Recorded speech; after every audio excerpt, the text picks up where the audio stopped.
ان الحمد للہ وحدہ والصلاة والسلام علی من لا نبی بعدہ اما بعد فاعوذ باللہ من الشیطان الرجیم بسم اللہ الرحمن الرحیم۔ حج کے فضائل اور سفر حج کے ضروری آداب بیان کرنے کے بعد آج کے درس میں انشاءاللہ حج تمتع کے احکام بیان کیے جائیں گے۔ وہ اس لیے کہ پاک و ہند سے جو حضرات حج کی سعادت حاصل کرنے کے لیے جاتے ہیں وہ عموماً حج تمتع ہی کرتے ہیں، اور حج تمتع یہ ہے کہ حاجی اپنے ملک سے جاتے ہوئے جب میقات پر پہنچے تو احرام کا لباس پہن کر وہاں سے صرف عمرہ کی نیت کرے اور مکہ مکرمہ میں پہنچ کر عمرہ کر لے۔ اس کے بعد احرام اتار کر اس کی پابندیوں سے آزاد ہو جائے، پھر 8 ذو الحج کو اپنی رہائش گاہ سے دوبارہ احرام پہن کر حج کی نیت کرے اور مینا کی طرف روانہ ہو جائے اور پھر مناسک حج مکمل کرے۔ تو آئیے سب سے پہلے عمرہ کے احکام کے اوپر غور کرتے ہیں کہ کیا ہے۔ احرام حج و عمرہ کا پہلا رکن ہے اور اس سے مراد ہے احرام کا لباس پہن کر تلبیہ کہتے ہوئے مناسک حج و عمرہ کو شروع کرنے کی نیت کر لینا، اور ایسا کرنے سے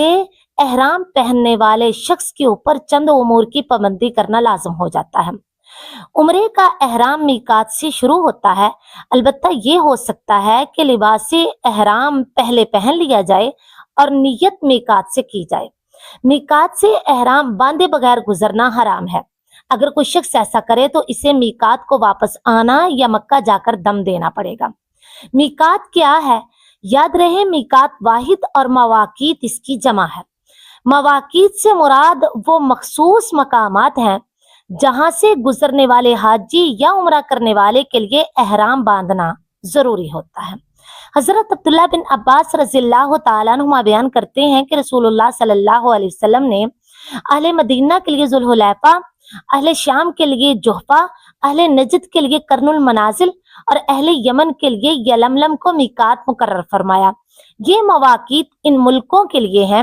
اور ان لوگوں کے لیے بھی ہیں جو حج و عمرہ کی نیت سے ان مقامات سے گزرے، اور جو لوگ ان مواقیت کے اندر یعنی مکہ مکرمہ کی جانب مقیم ہوں وہ اپنے گھروں سے ہی احرام کی نیت کریں،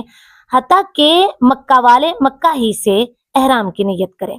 احرام باندھتے وقت غسل کرنا، صفائی کے امور کا خیال رکھنا اور بدن پر خوشبو لگانا سنت ہے۔ حضرت عائشہ رضی اللہ تعالیٰ عنہ بیان کرتی ہیں کنت اطیب رسول اللہ صلی اللہ علیہ وسلم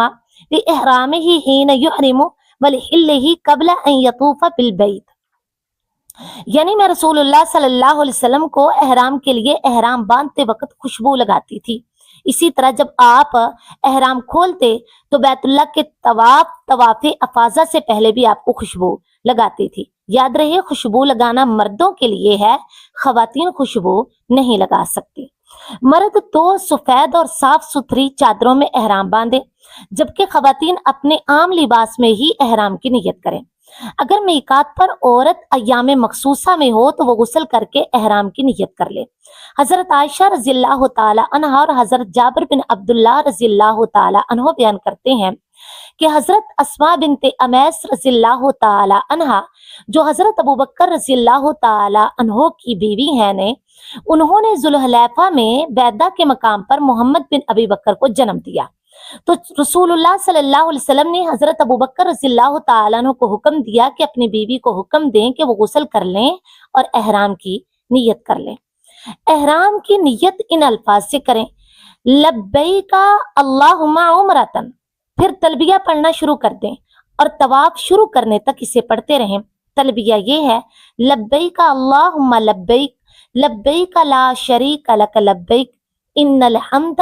والنعمت لک والملک لا شریک لک، میں حاضر ہوں اے اللہ، میں حاضر ہوں،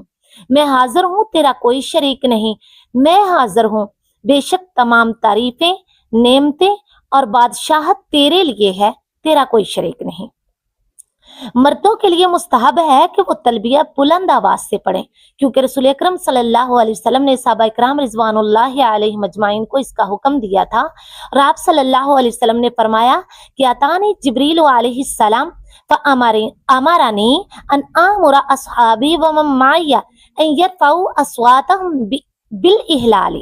میرے پاس حضرت جبریل علیہ السلام آئے اور مجھے حکم دیا کہ میں اپنے صحابہ کو اور میرے ساتھ جو بھی ہیں سب کو تلبیہ بلند آواز سے پڑھنے کا حکم دو۔ رسول اللہ صلی اللہ علیہ وسلم نے تلبیہ پڑھنے والے کی فضیلت بیان کرتے ہوئے فرمایا، سنن ترمذی کی روایت ہے، آپ علیہ الصلوۃ والسلام نے فرمایا، کوئی مسلمان جب تلبیہ پڑھتا ہے تو اس کے دائیں بائیں ہر درخت، ہر پتھر اور ریت کے تمام ذرات بھی تلبیہ پڑھتے ہیں۔ اور حضرت ابو ہریرہ رضی اللہ تعالیٰ عنہ سے روایت ہے کہ رسول اللہ صلی اللہ علیہ وسلم نے فرمایا، ما احل محل قط الا بشرا ولا کبر مکبر قط الا بشرا قیل یا رسول اللہ بالجنہ قال نعم۔ کوئی تلبیہ پڑھنے والا جب بھی تلبیہ پڑھتا ہے تو اسے بشارت دی جاتی ہے، اور کوئی تکبیر کہنے والا جب بھی تکبیر کہتا ہے تو اسے بھی بشارت دی جاتی ہے۔ کہا گیا اللہ کے رسول جنت کی بشارت دی جاتی ہے؟ تو آپ صلی اللہ علیہ وسلم نے فرمایا ہاں۔ کچھ ایسی غلطیاں ہیں جو اس دوران لوگ کر جاتے ہیں، میں ان کی نشاندہی کرنا چاہتی ہوں۔ مثلا بغیر احرام باندھے میقات کو عبور کر جانا، مردوں کا احرام باندھتے ہی اپنا دایاں کندھا ننگا کر لینا، حالانکہ ایسا صرف طواف قدوم میں کرنا چاہیے۔ مردوں کا خاص ڈیزائن کے بنے ہوئے جوتے پہننے کی پابندی کرنا، حالانکہ ٹخنوں کو ننگا رکھتے ہوئے ہر قسم کا جوتا پہنا جا سکتا ہے۔ احرام باندھ کر کثرت سے ذکر و استغفار اور تلبیہ کی بجائے اپنے موبائل میں مشغول رہنا، باجماعت نماز ادا کرنے میں سستی کرنا، خواتین کا بغیر محرم یا بغیر خامد کے سفر کرنا، غیر محرم مردوں کے سامنے عورت کا پردہ نہ کرنا، احرام باندھ لینے کے بعد کئی لوگوں کا تصویر بنانا یا بنوانا، یہ تمام وہ غلطیاں ہیں جن سے تمام حجاج اور عمرہ کرنے والوں کو پرہیز کرنا چاہیے۔ یاد رہے، احرام کی نیت کرنے کے بعد کچھ چیزیں حرام ہو جاتی ہیں، جو یہ ہیں: جسم کے کسی حصے سے بالوں کھیڑنا یا کاٹنا، ناخن کاٹنا، خوشبو استعمال کرنا، بیوی سے خاص تعلق قائم کرنا، دستانے پہننا اور شکار کرنا۔ یہ سب امور مرد و خواتین دونوں پر حرام ہو جاتے ہیں، اور مرد پر سلا ہوا کپڑا پہننا اور سر کو ڈھانپنا بھی حرام ہو جاتا ہے۔ صحیح بخاری کی حدیث ہے، حضرت عبداللہ بن عمر رضی اللہ تعالیٰ عنہما بیان فرماتے ہیں کہ ایک شخص نے کہا، اللہ کے رسول، احرام والا شخص کون سے کپڑے پہن سکتا ہے؟ تو رسول اللہ صلی اللہ علیہ وسلم نے ارشاد فرمایا، وہ قمیض، پگڑی، شلوار، کوٹ نہ پہنے، اور اسی طرح موزے بھی نہ پہنے۔ ہاں، اگر کسی شخص کو جوتے نہ ملیں تو وہ موزے پہن سکتا ہے، شرط یہ ہے کہ وہ انہیں ٹخنوں کے نیچے تک کاٹ دے، اور تم ایسا لباس مت پہنو جس پر زعفران یا ورس کی خوشبو یا ان کا رنگ لگا ہوا ہو۔ حالت احرام میں غسل کرنا، سر میں خارش کرنا، چھتری وغیرہ کے ذریعے سایہ کرنا اور بیلٹ باندھنا جائز ہے۔ سایہ کرنے کے بارے میں حضرت ام حسین رضی اللہ تعالیٰ عنہ بیان کرتی ہیں کہ انہوں نے رسول اللہ صلی اللہ علیہ وسلم کے ساتھ حجۃ الوداع کیا، اور انہوں نے حضرت اسامہ اور حضرت بلال رضی اللہ تعالیٰ عنہما کو دیکھا کہ ان میں سے ایک نے آپ صلی اللہ علیہ وسلم کی اونٹنی کی لگام کو پکڑا ہوا تھا، اور دوسرے نے آپ صلی اللہ علیہ وسلم پر کپڑا بلند کیا ہوا تھا تاکہ آپ دھوپ سے بچ سکیں۔ مسجد حرام میں پہنچ کر تلبیہ بند کر دیں، پھر حجر اسود کے سامنے آئیں اور مرد حضرات اپنا دایاں کندھا ننگا کر لیں، اسے ازدواء کہتے ہیں۔ اگر بآسانی حجر اسود کو بوسہ دے سکیں تو ٹھیک ہے، ورنہ ہاتھ لگا کر اسے چوم لیں، اور اگر یہ بھی نہ ہو سکے تو دائیں ہاتھ سے اس کی طرف اشارہ کر کے زبان سے بسم اللہ اللہ اکبر کہیں اور طواف شروع کر دیں۔ رسول اللہ صلی اللہ علیہ وسلم نے حضرت عمر رضی اللہ تعالی عنہ سے کہا تھا، یا عمر انک رجل قوی لا تزاحم علی الحجر فتؤذی الضعیف ان وجدت خلوۃ فاستلمہ والا فاستقبلہ فحلل وکبر۔ اے عمر، تم طاقتور ہو، لہٰذا حجر اسود پر مزاحمت نہ کرو اور کمزوروں کو تکلیف نہ دو، اور جب حجر اسود کا استلام کرنا چاہو تو دیکھ لو، اگر بآسانی کر سکو تو ٹھیک ہے، ورنہ اس کے سامنے آ کر طواف کی نیت کر کے تکبیر کہہ دو۔ اور رسول اللہ صلی اللہ علیہ وسلم نے حجر اسود کی فضیلت بیان کرتے ہوئے فرمایا، نازل الحجر الاسود من الجنت وهو اشد بیاضا من اللبن فسودته خطایا بنی آدم۔ حجر اسود جب جنت سے نازل ہوا تو دودھ سے زیادہ سفید تھا، پھر بنی آدم کی غلطیوں نے اسے سیاہ کر دیا۔ جبکہ حضرت ابن عباس رضی اللہ تعالی عنہ کا بیان ہے کہ رسول اللہ صلی اللہ علیہ وسلم نے حجر اسود کے بارے میں فرمایا واللہ لیبعثنہ اللہ یوم القیامت لہ عینان یبصر بہما ولسان ینطق بہ یشہد علی من استعلمہ بحق۔ اللہ کی قسم اسے قیامت کے روز اللہ تعالیٰ اس حالت میں اٹھائے گا کہ اس کی دو آنکھیں ہوں گی جن سے وہ دیکھے گا، اور ایک زبان ہوگی جس سے وہ بولے گا، اور ہر ایسے شخص کے حق میں گواہی دے گا جس نے اس کا حق کے ساتھ استعلام کیا تھا۔ نیز یہ بات ہر حاجی کو ذہن نشین کر لینی چاہیے کہ حجر اسود نفع نقصان کا مالک نہیں ہے، جیسا کہ عمر رضی اللہ تعالی عنہ کے بارے میں مروی ہے کہ انہوں نے حجر اسود کو بوسہ دیا تو پھر فرمایا انی اعلم انک حجر لا تضر ولا تنفع ولولا انی رأیت النبی صلی اللہ علیہ وسلم یقبلک ما قبلتک۔ مجھے معلوم ہے کہ تم ایک پتھر ہو اور نہ تم نقصان پہنچا سکتے ہو اور نہ ہی نفع، اور اگر میں نے رسول اللہ صلی اللہ علیہ وسلم کو تجھے بوسہ دیتے ہوئے نہ دیکھا ہوتا تو کبھی تجھے بوسہ نہ دیتا۔ مرد حضرات طواف کے پہلے 3 چکروں میں کندھے ہلاتے ہوئے چھوٹے چھوٹے قدموں کے ساتھ تیز تیز چلیں، اسے رمل کہتے ہیں۔ رمل میں کندھے ہلانے سے مراد یہ نہیں ہے کہ انسان جان بوجھ کر زور زور سے کندھوں کو جھٹکے دے، بلکہ اس کا مطلب یہ ہے کہ رمل کے دوران مرد کا سینہ قدرے ابھرا ہوا ہو،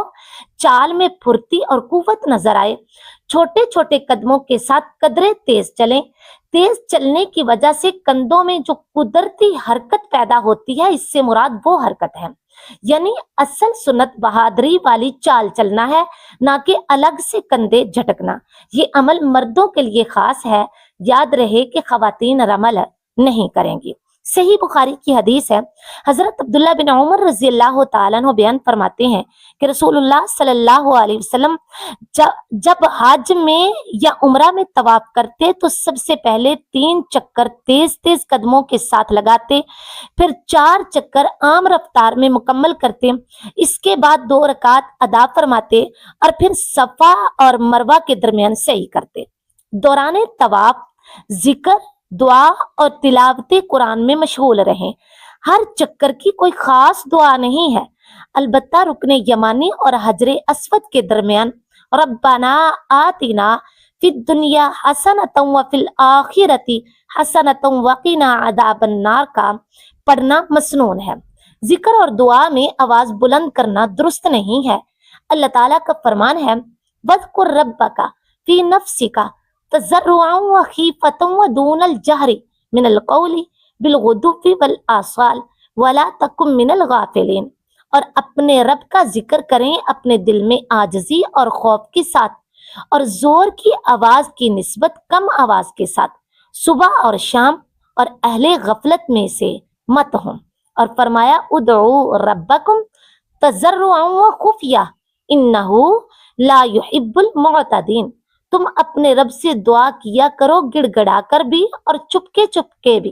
بے شک اللہ تعالیٰ ان لوگوں کو ناپسند کرتا ہے جو حد سے تجاوز کریں۔ بسم اللہ اللہ اکبر کہہ کر رکن یمانی کا استعلام کرنا بھی مسنون ہے، لہٰذا اگر بآسانی اسے ہاتھ لگا سکیں تو ٹھیک ہے، ورنہ بغیر اشارہ کیے اور بوسہ دیے وہاں سے گزر جائیں۔ 7 چکر مکمل کر کے مقام ابراہیم کے پیچھے اگر جگہ مل جائے تو ٹھیک ہے، ورنہ مسجد حرام کے کسی حصے میں 2 رکعات ادا کر لے۔ مقام ابراہیم پر جب جائیں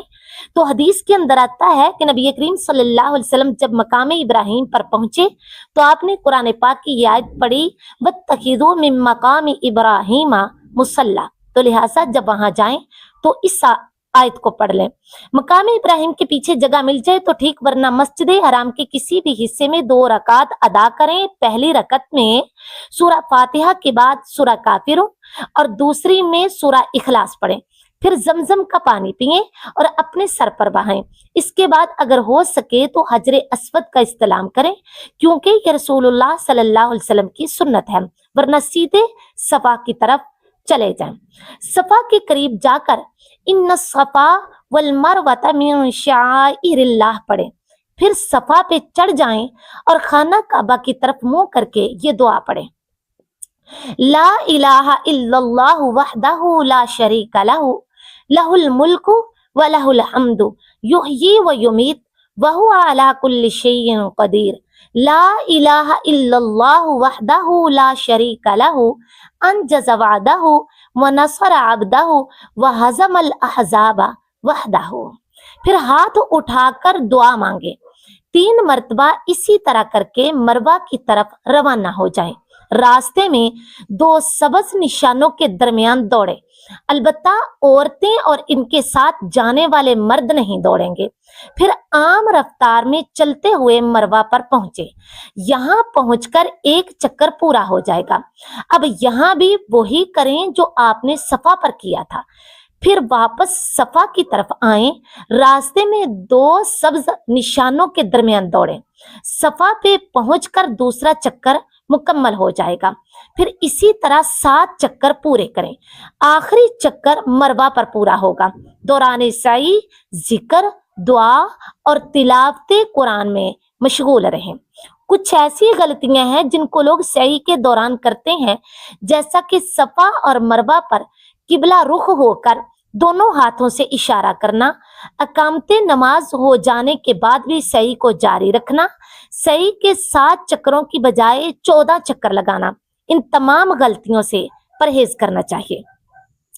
مرد صفا اور مروہ کے درمیان سعی مکمل کر کے سر منڈوا لیں یا پورے سر کے بال چھوٹے کروا لیں، تاہم سر کے بال منڈوانا افضل ہے۔ عورت اپنی ہر چوٹی سے انگلی کے 1 پورے کے برابر بال کٹوائے، اس طرح آپ کا عمرہ مکمل ہو جائے گا اور احرام کی وجہ سے جو پابندیاں آپ پر لگی ہوئی تھیں وہ ختم ہو جائیں گی۔ اب آپ احرام کھول سکتے ہیں۔ اللہ رب العزت ہمیں اور حجاج کرام کو عمرہ مقبولہ نصیب فرمائے، آمین۔ اب سوال یہ ہے کہ عمرہ کرنے کے بعد 8 ذو الحج تک حجاج کرام کو کیا کرنا چاہیے؟ بعض لوگ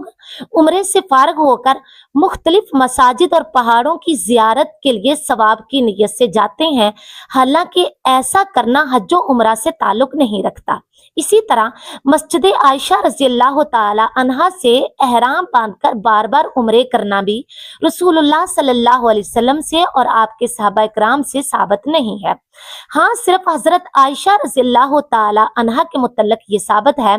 کہ جب وہ رسول اللہ صلی اللہ علیہ وسلم کے ساتھ مکہ مکرمہ میں پہنچی تھیں تو اس وقت وہ ایام مخصوصہ میں تھیں، اسی لیے آپ صلی اللہ علیہ وسلم نے انہیں عمرہ کرنے سے منع کر دیا تھا۔ اس کے بعد انہوں نے آپ صلی اللہ علیہ وسلم کے ساتھ حج ادا کیا، اور جب آپ صلی اللہ علیہ وسلم مدینہ منورہ کو واپس لوٹنے لگے تو حضرت عائشہ رضی اللہ تعالی عنہا کہنے لگی، میرے دل میں یہ بات رہے گی کہ لوگوں نے حج و عمرہ دونوں کیے ہیں جبکہ میں نے صرف حج کیا ہے، تو آپ صلی اللہ علیہ وسلم نے ان کے بھائی کو حکم دیا کہ وہ انہیں تنعیم میں لے جائیں، جہاں سے وہ احرام کی نیت کر کے عمرہ کر لیں۔ چنانچہ انہوں نے عمرہ ادا کیا۔ یہ ایک مخصوص معاملہ تھا جسے لوگوں نے اتنا عام کر لیا ہے کہ عمرہ اور حج کے درمیان بار بار تنعیم میں جاتے ہیں اور وہاں سے احرام باندھ کر متعدد عمرے کرتے ہیں، حالانکہ یہ نہ رسول اللہ صلی اللہ علیہ وسلم سے ثابت ہے اور نہ ہی صحابہ کرام رضوان اللہ علیہ مجمعین سے۔ اس لیے ہم یہ سمجھتے ہیں کہ تنعیم سے بار بار عمرہ کرنے کی بجائے اگر مسجد حرام میں باجماعت نماز ادا کی جائے اور خانہ کعبہ کے نفلی طواف بار بار کیے جائیں تو یہ زیادہ بہتر ہے۔ مسجد حرام میں نماز باجماعت پڑھنے کی پابندی کریں، اور اس کی فضیلت میں یہی کافی ہے کہ اس میں ایک نماز دیگر مساجد میں 1,00,000 نماز سے افضل ہے۔ خانہ کعبہ کا نفلی طواف کرتے رہیں۔ رسول اللہ صلی اللہ علیہ وسلم کا فرمان ہے، من طاف بالبیت وصلی رکعتین کان کعتق رقبۃ، جس نے بیت اللہ کا طواف کیا اور 2 رکعت نماز ادا کی، اس کے لیے 1 گردن کو آزاد کرنے کا ثواب ہے۔ اگر آپ خانہ کعبہ کے اندر نماز پڑھنے کا شرف حاصل کرنا چاہیں تو حتیم میں پڑھ لیں، کیونکہ حتیم خانہ کعبہ کا ہی ایک حصہ ہے۔ حضرت عائشہ رضی اللہ تعالی عنہا بیان کرتی ہیں کہ میں نے رسول اللہ صلی اللہ علیہ وسلم سے گزارش کی کہ میں چاہتی ہوں کہ خانہ کعبہ کے اندر جاؤں اور اس میں نماز پڑھوں، تو آپ صلی اللہ علیہ وسلم نے میرا ہاتھ پکڑا اور مجھے حتیم میں داخل کر دیا۔ یہ سنن ترمذی کی روایت ہے۔ آپ نے عائشہ رضی اللہ تعالی عنہا کو حتیم میں داخل کر دیا، پھر آپ نے فرمایا اگر تم بیت اللہ میں داخل ہونا چاہو تو حتیم میں ہی نماز پڑھ لو، کیونکہ وہ بیت اللہ کا ہی ایک ٹکڑا ہے، لیکن تمہاری قوم نے جب کعبہ کو تعمیر کیا تو اس سے چھوٹا کرنا چاہا، اس لیے انہوں نے اسے یعنی حتیم کو بیت اللہ سے الگ کر دیا۔ اللہ تعالیٰ حجاج کرام اور ہم سب کی تمام عبادات کو قبول فرمائے، آمین۔ وما توفیقی الا